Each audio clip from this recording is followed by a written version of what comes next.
네, 대표 유형 4번 문제 보도록 하겠습니다. 접경교통권에 관한 설명 중 틀린 것은 모두 몇 개인가 이렇게 되어 있는데 이 접경교통권과 관련돼서는 문제가 이제 굉장히 중요하죠. 잘 나오는 거니까 여러분 정리를 좀 잘 해두시고 접경교통권의 내용도 중요하지만은 여기에 대해서 불복하는 방법에 대해서도 잘 보셔야 되겠습니다. 이 부분까지 잘 정리를 해두시죠. 자, 기억을 보시면은요. 국가정보원 사법경찰관이 경찰서 유치장에 구금되어 있던 피의자에 대해서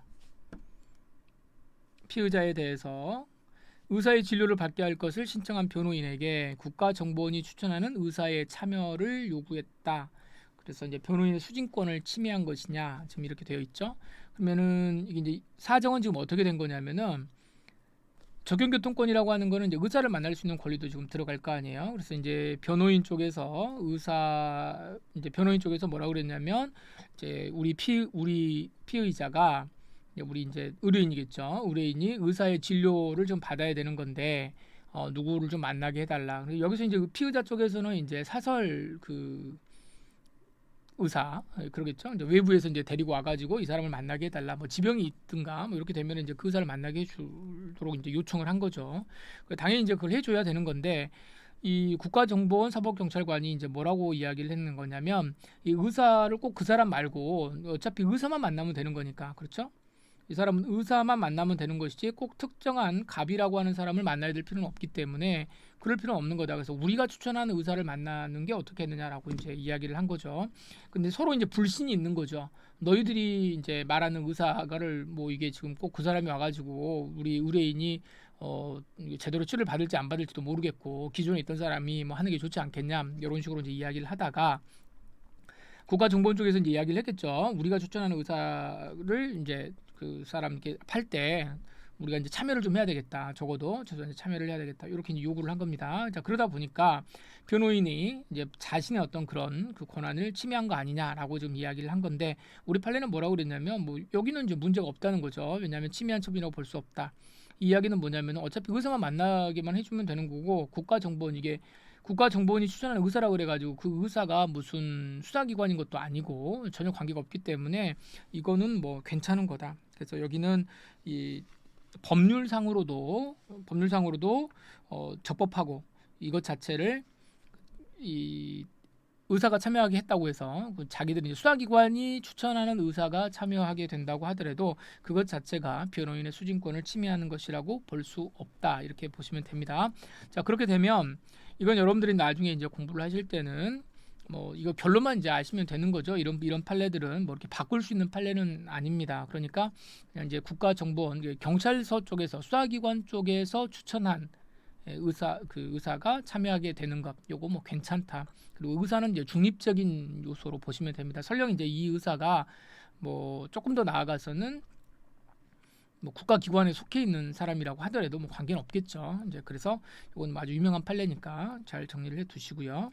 자, 두 번째 수사기관의 형사소송법 제 243조 2에 따른 변호인의 참여에 대한 불복 이렇게 되어 있죠. 불복. 그럼 불복 절차는 뭘로 가느냐? 이제 결론적으로는 여러분들이 많이 외우고 계실 겁니다. 변호인의 참여와 관련돼 가지고는 이 수사기관의 처분이니까 여기는 이제 수사기관이죠. 수사기관의 처분에 대한 불복을 어떻게 할 거냐? 자, 이제 우리 불복 절차는 우리가 어디에 있냐면은 402조부터 있죠. 조문이 402조, 403조 이렇게 되어 있는데 원래는 결정에 대해서 법원의 결정 이렇게 되겠습니다. 법원의 결정에 대해서는 뭐 할 수 있습니까? 불복할 수 있죠.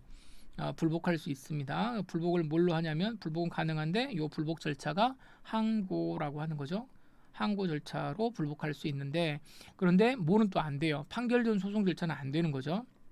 그러니까 재판하고 있다가 하는 판결 전 소송 절차라고 하는 부분은 또 뭐라고 되어 있냐면 항고를 할 수 없다 이렇게 되어 있습니다. 즉 어떻게 되냐면 불복할 수 없다 이렇게 규정이 되어 있고 그런데 이제 모든 웬만한 것들이 그럼 다 이제 판결 전 소송 절차이잖아요. 근데 판결 전 소송 절차이다 보니까 그 중에서도 굉장히 중요한 것들 여러분들 외웠던 것들이 있을 겁니다. 압수라든가 그 다음에 구금 압수 자 이제 순서대로 가면 압수 구금 그 다음에 보석 그 다음에 감정 유치 이렇게 돼 있죠. 그래서 요거를 이제 우리가 이제 두 문자로도 많이 외우시죠. 그러니까 저는 이제 압구 보유 이렇게 가지고 이제 많이 이야기를 하는데, 자, 이렇게 요런 부분에 대해서는 매우 이게 중요한 것이기 때문에 이건 예외적으로 뭐 할 수 있다, 항고할 수 있다 이렇게 되어 있습니다.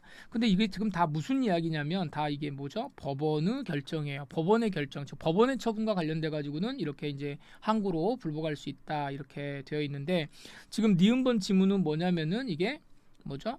수사기관과 관련된 거죠. 수사기관의 처분이어서 이거 항고는 할 수가 없죠. 항고는 할 수가 없어서 이거는 이제 어디로 가야 되냐면 조문이 416조, 417조 이쪽 조문으로 가는 거죠. 그래서 우리 결론적으로는 자, 416조, 417조에서 규정하고 있는 게 소위 말하는 게 준항고이고, 준항고. 수사기관과 관련돼 가지고는 물론 이제 법원 쪽에서는 이제 무슨 이야기냐면 재판장, 뭐 여기는 여러분 시험에 잘 안 나옵니다. 이게 거의 안 나왔던 것 같고요. 수명법관. 여기는 여러분 잘 안 보이시네요. 예, 제가 위에다 적어야 되는데, 예, 예, 자, 예, 이렇게 보겠습니다. 이쪽에 적을게요. 자, 준항고와 재판장 이렇게 되어 있습니다. 준항고는 재판장과 수명법관에 대해서 이렇게 하는 거고요. 아이고, 여기도 조금 제가 정리를 좀 하겠습니다. 자, 이렇게 되어 있고, 그 다음에 나오는 게 니은과 관련돼 가지고 있는 게 이제 수사기관입니다. 그래서 수사기관에서의 불복, 이 수사기관의 결정에 대한 불복, 여기서 이제 압수, 그 다음에 구금, 그리고 이제 나오는 게 이제 뭐죠? 참여죠. 참여권. 요 참여권에 대해서는 뭘 할 수 있다? 준항고 할 수 있다. 자, 제가 조금 더 이제 길게 설명을 드렸습니다만은 여기 처음 시작할 때 법원의 결정에서부터 이야기를 다 정리를 하셔가지고 이렇게 해서 준항고로 넘어가서 준항고에서 수사기관으로 이렇게 올 수 있도록 여기까지 여러분들이 정리가 좀 되셔야 문제를 풀 수가 있습니다. 물론 이제 그렇지 않으시면 일단은 뭘로 정리를 하시면 되냐면은 변호인의 참여권이요. 아주 굉장히 중요한 권리이고, 여기에 대해서 불복이 있으면은 자, 뭘 한다? 준항고를 할 수 있다라고 하는 거는 요거 뭐 결론적으로는 정확하게 여러분들이 알고 계셔야 되는 내용입니다. 그래서 여기 지문은 맞고요. 자, 디귿번. 자, 변호인의 접견교통권은 법령에 제한이 없는 한 이렇게 돼 있죠. 법령에 제한이 없다. 법령에 제한이 없는 한 법령에 제한이 없는 한 수사기관의 처분이나 법원의 결정으로도 제한할 수 없다. 예, 요거 맞습니다. 법령에 제한이 없는 한 수사기관의 처분이나 법원의 결정으로 제한할 수가 없다. 특히나 여기 이제 뭐가 중요하냐면 법원의 결정으로도, 법원도 요거를 못 만난다, 변호인 못 만나게 한다, 이렇게 할 수 없다는 거죠. 다만 이제 법령에 의해서 할 수는 있는데 요 부분이 이제 없는 거죠. 자, 그래서 기준이 되는 거, 요 지문은 뭐 기본적으로 요것도 중요한 조문이 되겠습니다. 이렇게 보시고요. 그 다음에 기억 니은 디귿. 자, 리을번 보겠습니다. 이어서 자, 법원은 도망하거나, 자, 도망 나오죠? 도망하거나 또는 죄증을 인멸할 염려가 있다고 인정할 만한 상당한 이유가 있으면 직권 또는 검사의 청구에 의해서, 자, 직권, 그 다음에 검사의 청구 이렇게 나오죠. 검사의 청구에 의해서 결정으로, 자, 결정 나오죠. 결정으로 이제 형식도 이제 나름 여러분 중요합니다. 시험 볼 때는 요 결정이라고 하는 거를 뭘로도 고쳐서 문제를 내냐면, 자, 이 부분을 결정을 우리가 판결 이렇게도 내기 때문에 여러분들 잘 보셔야 돼요. 판결이 아니고 결정으로 구속된 피고인과 비변호인과의 접견을 금지하거나 수수할 서류 기타 물건의 검열 이런 것들을, 자, 금지 압수는 할 수 있어요. 이제 금지할 수 있다고 하는 게 이제 이런 내용들인데, 여기 뭐라고 돼 있냐면 여기 뭐가 있어요? 의류 및 의료품을 포함한 물건의 수수 이렇게 돼 있죠. 이 부분 잘 정리하시면 돼요. 의류 이제 제한을 할 수는 있습니다만은 뭐는 못하냐면 의료품을 포함한 물건의 수수. 자, 이제 아플 때는 어떻게 해야 돼요? 뭐 펜자리나 개보리는 넣어줘야 될 거 아니겠습니까? 이제 지병이 있으면 해줘야 되고, 자, 의류 옷 같은 거 조금 더 이제 따뜻한 옷도 있으니까, 예, 솜털옷 이런 것도 줄 수 있다. 그래서 이런 것들의 물건의 수수는 요거는 금지할 수가 없다는 게 우리 조문이죠. 금지 또는 압수할 수 없다. 그래서 우리 조문 문제입니다. 이거는 뭐 판례 문제도 아니고, 그러니까 여러분 조문을 평소에 여러분들 공부를 많이 해두시면 자주 읽으셔야죠. 91조에 나와 있는 내용입니다. 그래서 여기 틀렸습니다. 아주 그 빈출되는 것이니까요. 여러분들 잘 정리를 해두시면 되겠습니다. 자, 이제 미음번 보겠습니다. 변호인의 조력을 받을 권리를 실질적으로 보장하기 위해서는 실질적 보장. 자, 변호인과의 접견교통권이 인정이 당연히 전제가 됩니다. 따라서 자, 임의동행의 형식으로 이제 임의동행은 사실 이제 두 가지 종류가 있죠. 이 경직법상의 임의동행이 있고 수사가 개시되었을 때 임의동행이 있습니다. 근데 어떤 형태든지 간에 임의동행의 형식으로 수사기관에 연행된 피의자, 연행됐다라고 하니까 사실은 이제 이게 뭐겠어요? 수사가 뭐 개시가 됐다고 볼 수도 있겠습니다. 이런 피의자에게도 변호인이 또는 변호인이 되려는 자, 있습니다. 변호인이 되려는 자, 변호인과 변호인이 되려는 자의 차이점은 뭐겠습니까? 요거는 수임계를 냈느냐 안 냈느냐. 여기 수임계, 즉 선임계라고 그러죠, 여러분. 선임계를 내야 이제 정식으로 이제 변호인이 되는 건데 법원에 그걸 제출해야 되는데 이제 대체로 이제 선임계를 안 내고 변호를 하려고 하는 사람들도 있습니다. 여기 지금 사실은 이제 뭐 탈세 문제도 좀 있고요. 실무에서는 좀 그런 게 있어서 선임계를 반드시 내야 뭐가 되는 거예요. 이제 이 사람이 변호인으로서 이제 그 역할을 할 수가 있는 건데 그 권리 같은 것도 주장을 할 수가 있는 건데 자, 이런 경우에는 이제 시간이 없을 때는 어떻게 하겠어요? 변호인이 되려는 자의 접견 교통권도 어떻게 한다? 당연히 인정되어야 된다. 여기 접견 교통권입니다. 그래서 만날 수 있는 권리를 말하는 거고 피의자 신문에 참여할 수 있는 권리를 말하는 게 아니에요. 여기서는 뭐다? 접견 교통권. 자, 접견 교통권은 누구도 인정된다. 변호인이 되려는 자에게도 인정이 된다. 그리고 임의동행의 형식으로 인정된 피내사자의 경우에도 이는 마찬가지다. 자, 이 문구가 왜 나오는지를 한번 보셔야 됩니다. 임의동행의 형식으로 연행된 피내사자. 그러니까 피내사자라고 하는 건 아직 어떤 상태예요? 피의자가 되지 않은 상태죠. 피의자가 되지 않았다고 하더라도 접견교통권이라고 하는 것은 어떻게 된다? 누구든지요. 그러니까 이게 수사기관을 마주하고 있는 사람, 그러니까 누군가가 와가지고 수사기관이 데리고 갔다. 그러면은 무조건 인정될 수 있는 권리가 뭐냐면 접견 교통권입니다. 그래서 이 사람이 피의자이든 피의자가 아니든 간에 지금 이 지문에서 지금 우리가 피내사자는 뭐예요? 피의자가 아니잖아요. 근데 피의자가 아니더라도 뭐가 된다?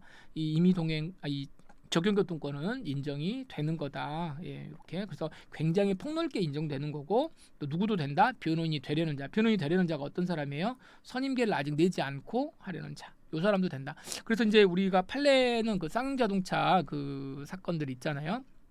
그것과 관련된 사건들이 있죠. 이게 노조에서 나름대로 이제 노조하고 이제 계약이 돼 있는 상태에서 무슨 일이 생기면 우리 노동자들의 변호를 좀 맡아주십시오라고 나름대로 계약이 되어 있고 이제 나름대로 이제 잡혀가고 있다. 지금 시 현장에서 잡혀가고 있다. 이 소식을 듣고 이제 가가지고 나 저 사람 지금 임의동행 되어 있는데 내가 그 사람 만나러 왔다 이랬을 때 선임계 보여달라. 아직 그럼 만나야 정식적으로 사인을 해야 선임계를 낼 텐데 그 선임계를 아직 안 낸 상태라고 하더라도 되려는 자. 그리고 이제 될 가능성이 이제 높은 자겠죠. 밑도 끝도 없이 와가지고 뭐 하면 안 되겠지만, 그래서 우리 시험에는 이제 되려는 자라고 하는 이야기가 이렇게 나오고 피내사자의 경우에도 인정된다. 자, 이제 이게 이제 틀린 지문으로 나올 수 있는데 틀린 지문 뭐가 되겠어요? 아직은 그러니까 이미 이렇게 되겠죠. 접견교통권이라고 하는 거는 이렇게 표현할 수 있습니다. 접견교통권은 누구에게만 인정되는 거다. 최소한 뭐가 돼야 된다. 피의자 또는 피고인에게만 인정되는 것이기 때문에 단순하게 임의동행된 피내사자에게는 인정되는 것 아니다. 이렇게 하면 이제 틀린 것이 되겠죠. 아시겠죠? 자, 그래서 여기는 지문은 일단 맞습니다. 자, 비읍 미결 수용자 또는 변호인이 원하는 특정한 시점에 접견이 이루어지지 못한 경우 그것만으로 곧바로 변호인의 조력을 받을 권리가 침해되었다고 단정할 수 없다. 자, 오늘 뭐 내일 몇 시 몇 분에 내가 가겠습니다. 그런데 여러 가지 사정들이 있어가지고 못할 수 있죠. 당연히 못할 수 있는 것이잖아요. 그래서 그 시간에 안 됐다 그래가지고 나 뭐 변호인 조력을 받을 권리가 침해됐다 뭐 이런 식으로 뭐 21세기 이래도 되는 겁니까? 민주국가에서. 자, 이딴 소리 하면 안 된다는 거예요. 그래서 여러 가지 사정들이 있을 거 아니에요. 교도소 안에서도 사정이 있을 수가 있고 피의자 사정들이 다 있기 때문에 특정한 시점 이렇게 여기에 이루어지지 못했다고 하더라도 권리가 침해되었다고 단정할 수는 없습니다. 다만 이럴 수는 있어요. 예를 들어서 10월 20일 14시에 만나게 해주세요라고 이제 주장을 했는데 여기에서 이제 답변을 해주는 거예요. 10월 20일은 조금 이렇게 뭐 여러 가지 행사 때문에 안 되니까 10월 21일 내지는 뭐 예를 들어서 10월 27일 14시에 갑시다. 요때 오시면 만날 수 있습니다. 이런 식으로 통보를 해줬다. 이렇게 통보를 해줬다고 하면은 요거는 어떻게 되는 거예요? 날짜를 이렇게 바꿔주고 안 만나게 해준다는 게 아니고 요게 지금 이제 요 이야기입니다. 그 시점에 만나지 않더라도 요거는 괜찮다는 건데 만약에 교도 그 이제 그 이 접경교통권을 청구받은 쪽에서 이렇게 답변을 하지 않아요. 10월 27일이면 7일, 24일이면 24일 이런 식으로 해가지고 어떻게든 간에 뭔가 답변을 해줘야 되는데 이러한 답변 자체를 아예 해주지 않고 그냥 이렇게 내가 신청했던 시간이 그냥 그대로 지나가 버렸다. 그 특정한 시점이 그냥 지나가 버렸다. 그러면은 이거는 뭐가 되는 겁니까? 자, 이거는 뭐가 된다. 이건 거부한 것으로 본다. 요 판례하고는 이제 구별을 좀 하셔야 되는 겁니다. 아시겠죠? 이거는 거부 특정 시점에 아무런 말도 없이 자기가 이 신청한 시간이 그 경과되도록 아무런 대답도 하지 않았다. 그렇게 되면 이 부분은 거부한 것으로 보아야 된다. 이 판례하고 구별하시면서 비읍번은 맞는 지문이 되겠습니다. 자, 그래서 틀린 것은 모두 몇 개냐 그랬으니까 기억하고 리을이죠. 기억하고 리을 두 개니까 두 개는 3번이 답입니다. 혹시라도 이제 요거 조금 제가 여담입니다만은 이런 거 잘 보셔야 됩니다. 이게 다음 중 뭐 틀린 것은 모두 몇 개냐 이랬을 때 대체로 이제 1번은 1개, 2번은 2개 뭐 이럴 수도 있거든요. 근데 앞에 지금 이렇게 0개가 이렇게 나와 있어가지고 여기 좀 서로 좀 다르잖아요. 그러니까 이런 것들도 여러분 실수하지 마시고 문제를 잘 풀어 가시기 바랍니다. 작은 실수가 또 합격을 좌우합니다. 잘 집중하셔서 문제를 잘 풀어 가셨으면 좋겠습니다.